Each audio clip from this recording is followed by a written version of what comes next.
very good evening to you on the business desk at this hour. More questions than answers remain over the future of operations at South African Airways after the suspension of the Takatso deal, and it has since emerged that staff has reportedly been addressed by the Public Enterprises Minister along with CEO John Lamola, reassuring job security and a way forward. Mr. Lamola joins us now in studio to expand on all these matters. Thank you so much for your time, Prof. Lamola. First, what is it that was reassured to around 2,000 workers at the entity? Yeah, thank you, and to the listeners. The issue is not only about reassuring the staff as such, as if there is a major crisis at South African Airways. Beyond the staff at South African Airways is our customers and our commitment as the South African Airways employees to deliver to the South African people the most efficient and excellent and stable airline. The staff of South African Airways is quite reassured. They have shown amazing resilience. Some of them were there from the time the airline went into business rescue, and they have seen and been part of the airline rising to where it is currently. Operations South African Airways are continuing as usual despite the announcement made last week around the Takatso consortium cessation of negotiations with the Public Enterprise Department. As you put it, it's not as if there is a crisis, but for many who have been raising concern and questions, there still needs to be that assurance to the South African public whether SAA, with its current operations, is able to steer the ship and keep it afloat. How is that going to be achieved? The good news is that the cessation of the Takatso consortium transaction has brought in a dawn of certainty within South African Airways. The airline has emerged in September 2021 with only 5 aircraft out of COVID. Today we are flying 13 aircraft, and at the end of this month we will be taking an additional aircraft. This at the end of April, and the additional other 2. We are expanding our operations. At the end of April we will be launching the route to Perth. So for those who know, will know that South African Airways has shown tremendous resilience. There is strength within the company.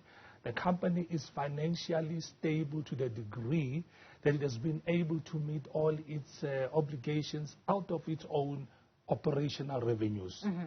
Is it enough, though, to keep afloat, especially because the Public Enterprises Minister has indicated that there will not be any cash stimulus that would come from the national fiscus, at least for another 12 to 18 months? That is not a surprise to us as the lead management at South African Airways, because remember that was the premise out of which South African Airways was taken out of business rescue, and a strategic equity partner was invited, that no more public money will be invested in South African Airways. It has to be on its own. And we have crafted since then a model of operations of an airline that is resized and repositioned and that can survive on its own. South African Airways is currently debt-free. South African Airways is currently cash positive. It is managed without even an overdraft. And we have what we call a business corporate plan, which we are prescribed by the PFMA to deliver to the National Treasury, which we have submitted in February. That shows that for the coming 5 years, South African Airways will survive. We will, of course, like any other business, need a little bit of some capital injection that we can get this time from the private capital markets and not from the government, for us to grow the airline to where we believe it will have a scale that can give South African Airways the pride that it always dishes to the people of South Africa. Interesting. That capital injection, how much of it are we talking about, and which type of private business are you looking to get that? Look, there is no business that that has a capital structure that is only equity without debt. However, South African Airways has a balance sheet with currently an equity of at least 5 billion rand unencumbered property. We know property value is, it's lazy, tied up money. But there is a plan of generating revenues out of that. But beyond that, South African Airways has a number of resources. Remember, we have, for instance, 4 slots at London Heathrow that we have rented out to some international airlines, from which we are generating cash out of.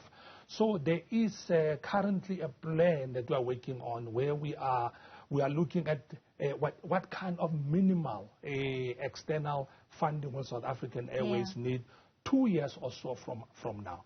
But for the coming 12 to 18 months, as the minister said, because that is based on the budget that we are executing currently, we are very comfortable that we can meet all our obligations, particularly to our customers who have bought tickets and who are loyally still supporting South African Airways. Would you say that the laudable progress that we've seen with SAA in the past couple of months, 2 years even, gave the case for the suspension of the Takatso deal, to say, well, we have a leadership right now and a structure that is working post-COVID, and therefore we do not need this strategic partner any longer? Well, that's the view of some people, but it was never as such an intention as such. Our mandate as management was to ensure that as our shareholder was engaged in negotiations at selling the value of SAA, that we have to ensure that when the SAA that will be delivered to Takatso Aviation will be an SAA that is operational and that is a real business. But as management, we had to do what we had to do. You know, a fish has to swim. So we had to work and ensure that South African Airways becomes successful. And the staff of SAA are an amazing people who are very committed, who are very passionate about the brand, about the business, with about an average service years of about 15 to 20 years that people believe in SAA. Even today, we have people who are still seeking work at SAA. We are increasing our staff numbers. We are recruiting pilots. And it is business. It's not only business as usual at SAA, but we feel that now we are unfettered to design an airline that can sustain with all the powers and the strength that is within the organization itself. We'll get back on that job aspect that you raised there, but still on the Takatso consortium, how would you respond to the entity having come out essentially pouring cold water on the matter that they did not have the funds, and essentially giving the sentiment that they are hard done by? I do not know what is the position and the thinking of Takatso Aviation, unfortunately. You see, the way we have managed this is that we, as the workers of South African Airways, have decided that we are going to focus on running South African Airways as an airline and leave the shareholder issues and the negotiations to the Department of Public Enterprises. You know, an airline industry is a very fascinating industry, very complex and very international by nature. So the number of the range of preoccupation that we have had to focus on is so immense, because we have ensured that South African Airways retains its status as a member of IATA, as a member of Star Alliance, and among our peers, our competitors. Unlike other state-owned entities, public enterprises, South African Airways is not a monopoly. It's not like Eskom or Transnet. We are dealing with competition on a daily basis, and we have to maneuver and to ensure that we retain our market share. So that in itself has kept us very busy, for us not to even see the other issues that we read about in the newspapers. Do tell me, though, the relationship with public enterprises on the side of the SAA board and the entire executive, how healthy is it? Absolutely supportive. We have a very healthy and dynamic relationship that always has to be there. We have a minister who is very sharp, who asks questions and who ensures that things are done at the managerial level, and we have appreciated that. And we have a board, as you know, since September, a new board was put together, and we were very fortunate to have Mr. Derek Hanekom as our chairperson, a person who has a lot of experience in understanding tourism, and a person who has learned very fast on the dynamics and the complexities and the challenges of the business. And we are now together working as a team to deliver to the shareholders and the people of South Africa the South African Airways that can survive on its own. However, to Mr. What we need to indicate is that the South African Airways going forward will still need a strategic equity partner in the sense of us getting from some international airline operator or some other parties who can assist us in ensuring that we take South African Airways a level higher than we are able to. We are now flying 14 aircraft. We believe that SAA should have about 25 aircraft to fly in the coming 2 to 3 years. Currently, we are working on getting 8 aircraft, but to go beyond that, we might need some high-level, international partner who can assist us going forward.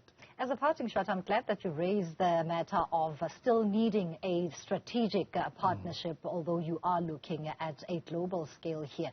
Does that also then speak to a succession plan? We are in an election year, and I doubt that you're going to be staying at SAA for more than 30 years. I mean, you've had a great experience within the aviation space itself.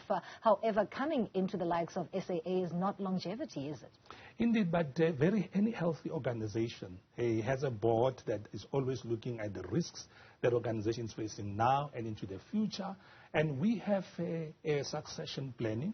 There's an immense pool of risks in this, immense pool of skills in this country of people who can do the job. People who are younger than some of us, who are ready to take South African Airways to greater heights. And we cannot wait for that time to hand the baton to them.